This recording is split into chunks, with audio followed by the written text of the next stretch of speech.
I'll paint the picture, let me set the scene. I know when I have children, they will know what it means. And I pass on these things my family's given to me. Just love and understanding, positivity.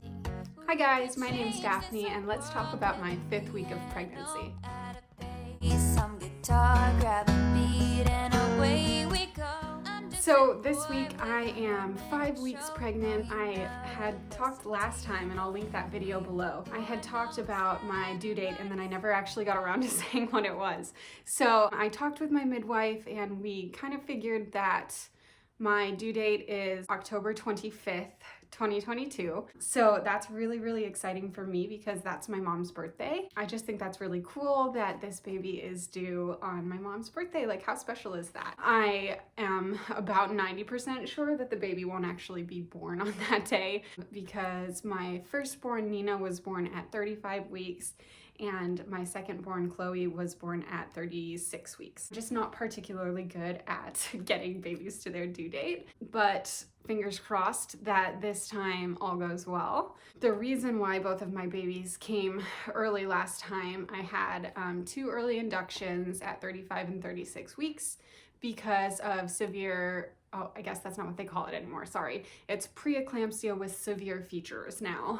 Used to be called severe preeclampsia, which if you're unfamiliar with what that is, it just means that for whatever reason, your body starts getting really, really high blood pressure, and it goes really, really high. Oftentimes it's accompanied by protein in your urine and weird like liver enzymes. That was one of the biggest things I had with my first pregnancy, was my liver enzymes were really off at the end there. So anyway, I'm obviously really, really hoping that this baby gets to be fully baked and stays in there and whatever.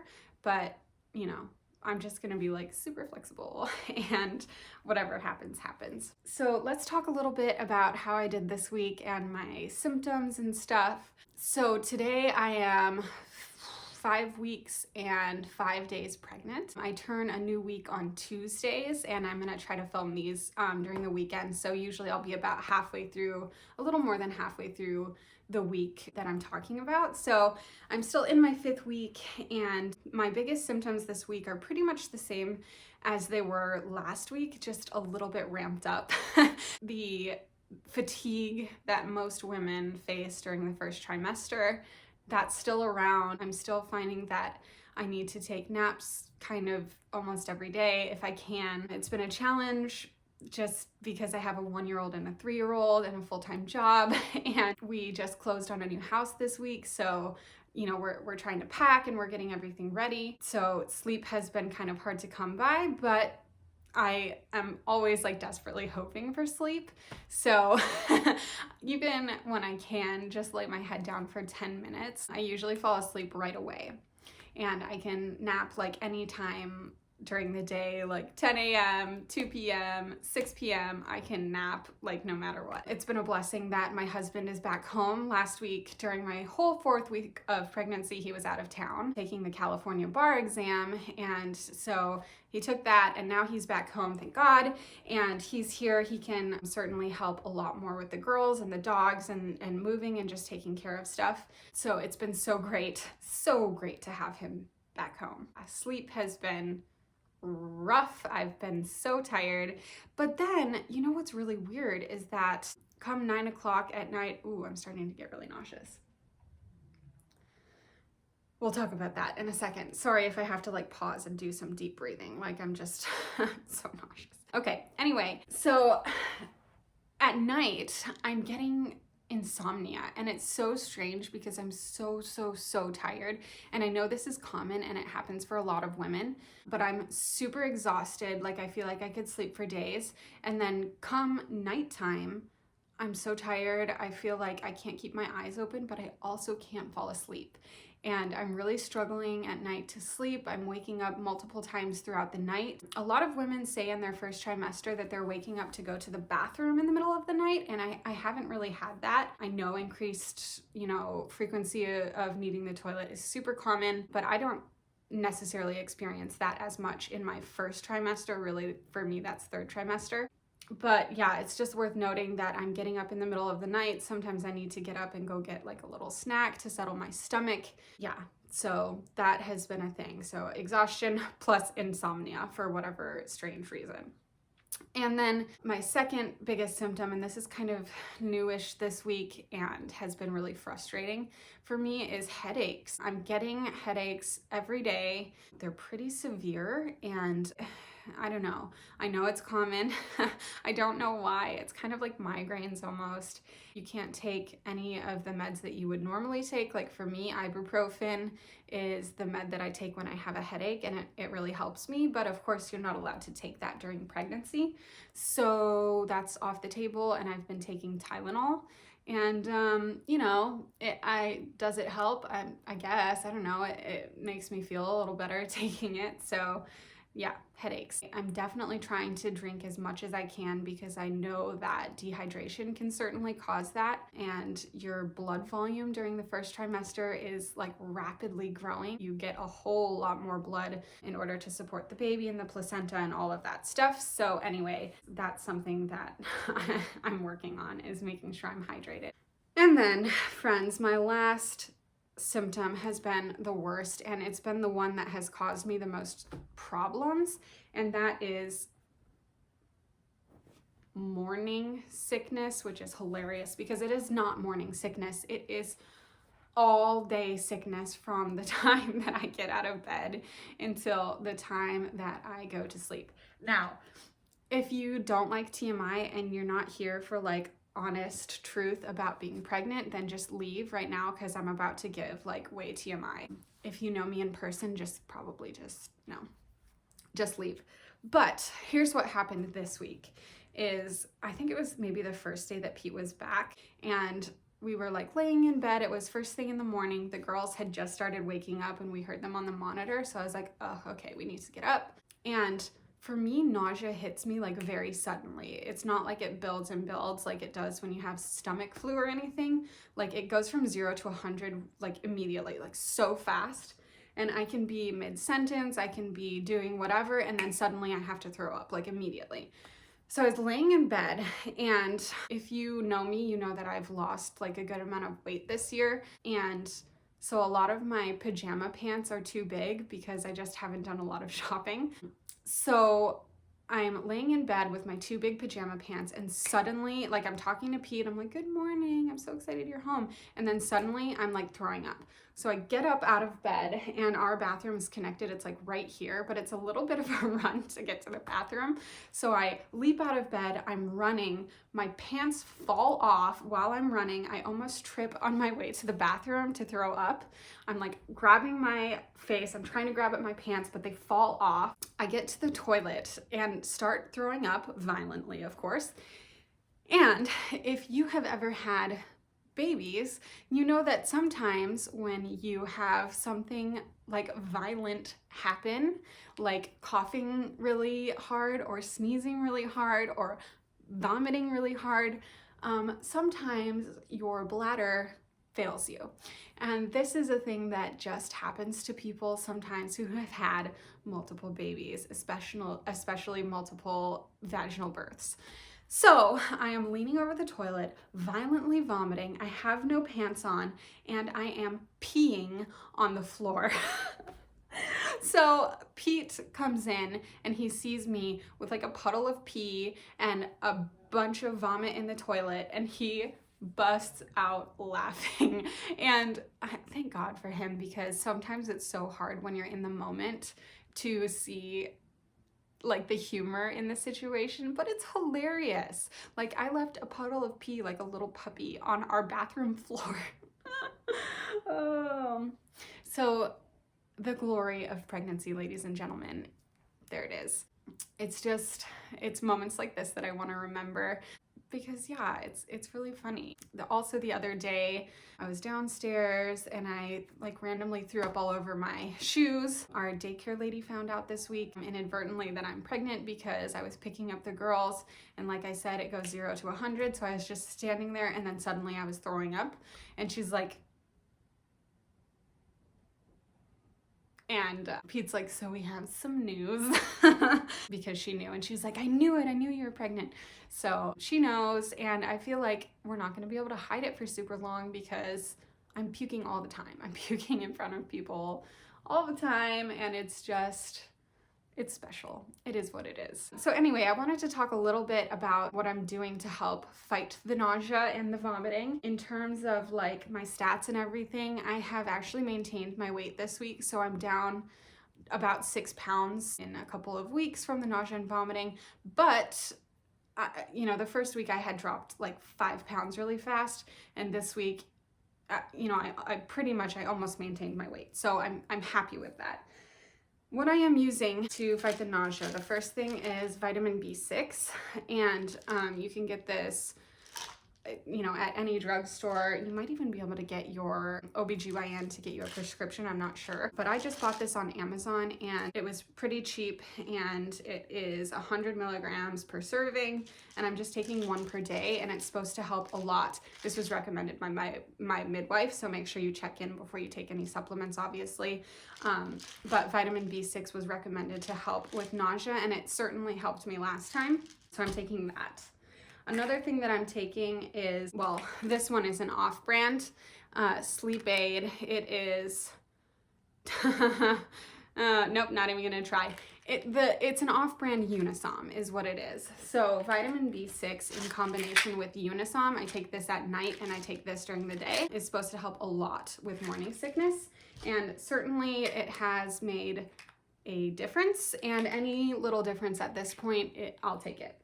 Another thing that I have that I think is helping is my mom bought this for me. The brand is Emiterm, and what it does is you put it on your wrist right here, and it has little electrodes that stimulate a nerve that is supposed to help, with either motion sickness or morning sickness. Sorry, my brain is just it's fried. So I've been wearing that. I think it's helping. Another thing that you can wear is you can just wear those C-bands, and they just put pressure here. It's a pressure point. You can wear them on both wrists. And they're just supposed to help with nausea. So I have been leaning heavily on, bracelets and bands to help with the morning sickness. And then the last thing, I'm not even sure that this actually helps, but it makes me feel better because it's candy, and who doesn't love candy? But these things are called Preggy Pop Drops, and they're just hard candy. I think they're just meant to help settle your stomach, but you know what? They're candy, and I'll take them. So yeah. And then the other thing that's been helping is just eating crackers. As long as I have something in my stomach, usually I'm doing better. The thing is, if I get too hungry and there's nothing in my stomach and it's just the stomach acid, it makes me dry heave. Obviously nothing comes up because there's nothing to throw up except for maybe liquid. So if I'm too hungry, I throw up. But then the opposite is also true. If I eat too much, I would say if I eat more than like a cup in a sitting, that like makes me throw up as well. So and same thing with liquids. If I chug a liquid, it comes back up.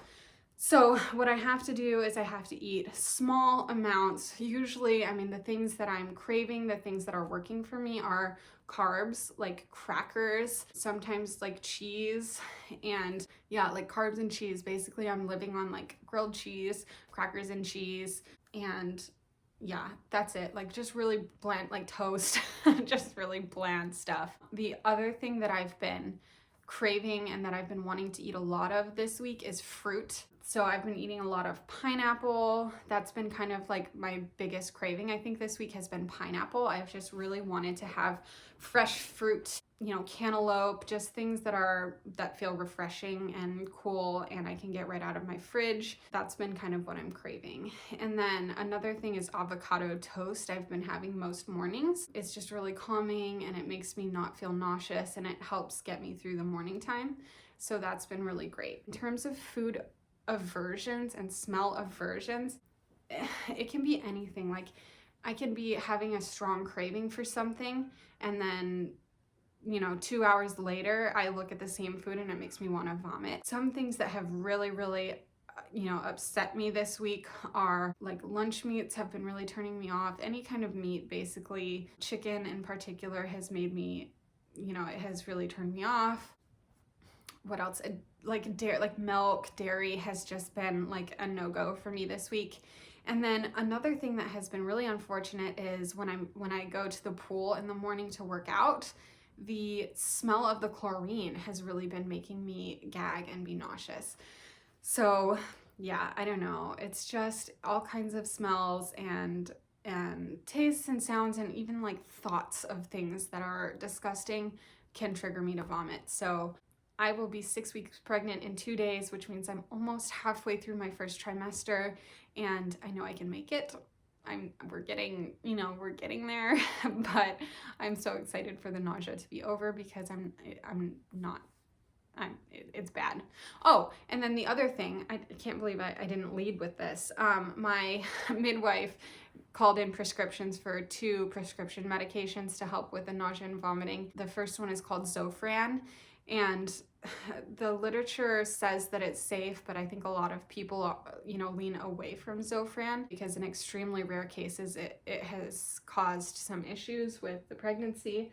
So I'm trying not to take the Zofran when I can. I've only taken it a handful of times when I've had to be in public, and yeah. So Zofran, and then the med that I feel like is actually like really helping and making a huge difference for me is a med called Reglan. And it's made like a night and day difference. If I take it, or I can take 1 to 2 pills 3 times a day. So if I take it right in the morning, usually it helps me. I mean, I still feel nauseous, but I'm not vomiting.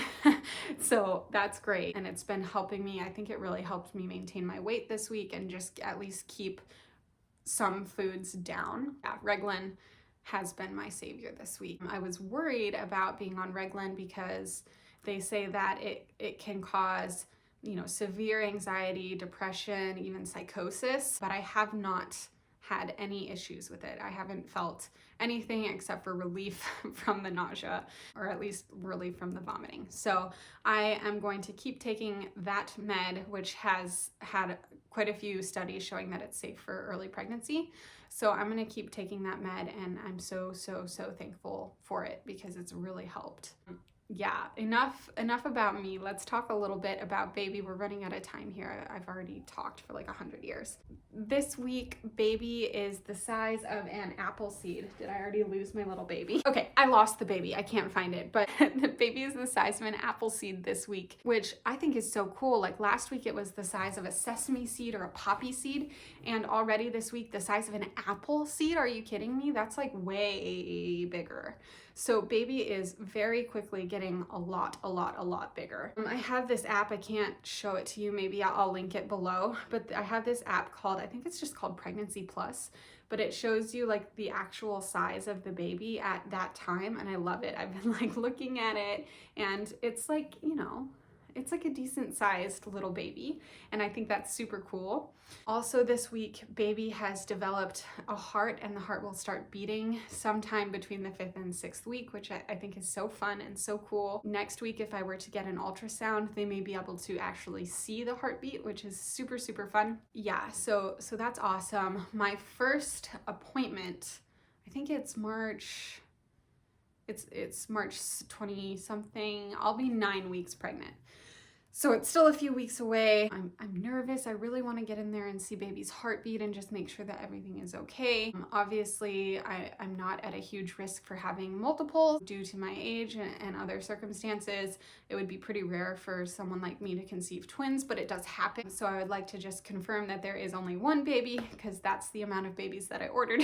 So talking about twins, identical twins are not genetic. They are just, they just happen sometimes when an egg splits. Fraternal twins are genetic. They pass through the mother's bloodline from what I've read. We don't have a ton of twins in my family. I have a second cousin who had twins, and my dad is a twin, but we're pretty sure he's an identical twin just because of the fact that he looked so much like his twin brother. I guess I don't know in terms of how many placentas there were and stuff like that. That would give more kind of a clue. I think I'm like very sure they were identical because really they looked exactly the same. So not thinking we're having twins, but we'll find out pretty soon. What else about baby? Obviously the gender has been determined for baby, and we will find out as soon as we can. I've actually ordered something called Sneak Peek Snap. It's a at-home blood test that you can take, and that you can take when you are 7 weeks pregnant. So in a week and 2 days, I think I'm gonna do a whole video on Sneak Peek and showing how you do it and how you get your blood sample. Yeah, so I'll film that and then I'll update after our real ultrasound to confirm whether or not it was correct. Yeah, so I think that's it. I already showed you my belly right in the beginning, but here you go one more time. It's, you know, there's like a little pooch type thing. I have noticed that in the morning, my stomach is usually pretty flat, and then as we progress throughout the day, I'm getting more and more bloated. Then by the end of the day, sometimes I look like 4 months pregnant. It's absolutely insane. But that's just the way of things. You know, bloat in pregnancy is super common. And so I am just wearing all of the outfits that I can. I'm like wearing my cute jeans, and I'm like fitting in them for now. And it's only gonna be a few more weeks, I think, until I'm gonna have to move into pregnancy clothes. So we'll see. Yeah, I think that's it for this week. Thank you so much for watching, and I will update you again next week for my 6th week of pregnancy. Thank you and take care. Bye-bye. Love could change the